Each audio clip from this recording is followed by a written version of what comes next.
Spoločnosť Softip je popredným dodávateľom nielen ERP systémov a chcela pomôcť malým a začínajúcim živnostníkom a malým SROčkám. Preto tohto roku vymyslela, dala na trh produkt Keepy. Keepy slúži na vedenie účtovnej agendy pre živnostníkov a malých podnikateľov. V súčasnosti je na trhu uvoľnené jednoduché účtovníctvo, do konca roka bude aj podvojné. Účtovníctvo je možné byť pláca alebo nebyť pláca DPH, je možné vystavovať faktúry alebo prijímať faktúry.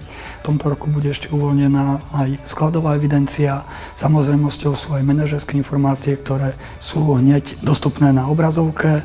Keepy je možné prevádzkovať na ľubovoľnom zariadení, to znamená mobil, tablet, notebook, nevyžaduje žiadne investície z pohľadu hardwarových alebo licenčných poplatkoch a jediné je potrebné internetové pripojenie. Samozrejme, Keepy je možné používať aj v zahraničí, pripojení sa na internet a tým pádom stále malý živnostník alebo malá SROčka je v kontakte so svojou firmou, kdekoľvek sa nachádza. Softip je dlhoročný partner Microsoftu a preto aj pre vývoj Keepy použil celú radu produktov od Microsoftu. Ako základ je Microsoft Azure, potom je tam Windows Server 2012 a databáza Microsoft SQL 2012.